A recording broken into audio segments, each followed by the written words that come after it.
Up here. Our first speaker is Payton Bogert from Florida, and it was suggested that by Dr. Friedman that we contact the Bogert family to have her participate and be our speaker for our neuroblastoma survivors for the end of our conference day for Friday.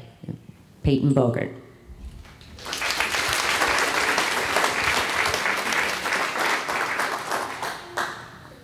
Okay.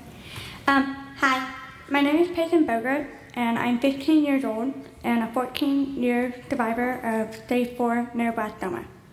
I was diagnosed on July 31st, 2001, right after my first birthday. I had extensive disease throughout my body. I had a large tumor sitting on my left adrenal gland.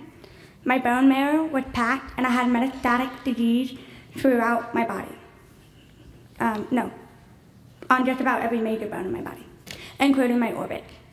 My doctors were sure that I had the most aggressive form of the disease based off on my disease load at diagnosis. I live in Florida, but the doctor there told my parents that my tumor was inoperable due to its size and the fact that it would wrap around my vena cava and aorta. The amount of disease I had in my body also scared them a lot. So they took me to Memorial Sloan Kettering, and the next day we met with Dr. Kushner and the MB team.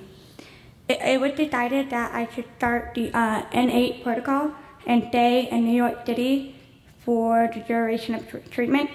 Ultimately, to the surprise and delight of everyone involved, my markers came back with good histology. I was not amplified, and all my other markers were all very promising as well.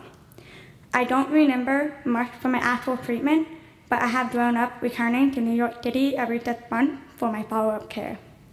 I absolutely love the city, and I look forward to going back every 6 months. Like your children, I have had countless of tests performed over the years, and have grown up returning to New York City for follow-up care. Have tests performed over the years, but have grown up doing this, so I don't know anything different, and it doesn't really bother me that much. I had 7 rounds of chemotherapy, surgery, 3FH, stem cell transplant, radiation, oral chemo, and oxygen. From start to finish, my full treatment lasted about 2 years. I was NED going into transplant in February 2002, and I have been fortunate enough to remain cancer-free since. I do suffer from some long-term effects from the treatment, the greatest being my hearing loss. I'm just about profoundly deaf in the highest frequency ranges, and due to my young age when I lost my hearing, my speech has obviously been greatly impacted. I have had extensive speech therapy and continue to work on trying to learn how to say certain sounds properly and naturally. I struggle a bit with hearing loss socially, as it is hard for me to keep up with conversations in social settings with multiple friends. But I have found that I do much better with one-on-one time with my peers, and I have learned to accommodate my loss in a way it worked for me. I have great success in school over the years despite my hearing loss. I do miss things in classroom settings, but I am able to talk to my teachers or look things up as needed. I am starting my sophomore year in the fall. I will be taking a heavy course load with 3 AP classes and all honors courses. I am taking both pre-calc and AP statistics as a sophomore, so I am 3 years ahead in math compared to the standard Florida public school student.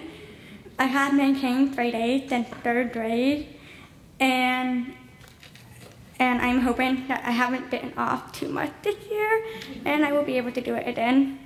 Fingers crossed. I am hopeful that I can continue on this rigorous path and ultimately attend Princeton in 2018. I'm excited to go to the campus this month when we are in New York City doing my follow-up care. I am no longer on the MB team, but they followed me through with the long-term team. I am seen by Dr. Freeman, who worked closely with Dr. Scalar. I was released from Dr. LaQuarrier's team last summer. One of my other long-term side effects is that I have my kidney was severely damaged by my tumor. I still have both of my kidneys,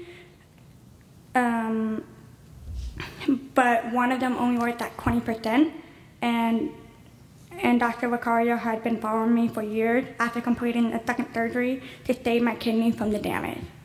I will now be followed by a nephrologist to ensure that my kidneys remain healthy.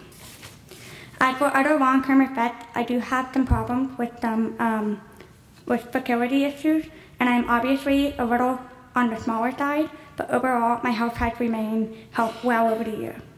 I am followed closely by Dr. Friedman, and I know I am a capable and caring hand. She has a great plan for my long-term care and monitoring, and I am honored to have spoken to you all today, and I wish you the very best in the journey you are on.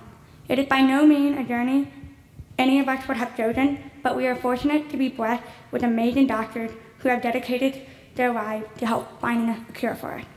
Thank you also to Pat and Children's Neuroblastoma Cancer Foundation for putting this inspiring conference together where we can gather information from doctors around the country and meet and interact with families facing the same battles as us.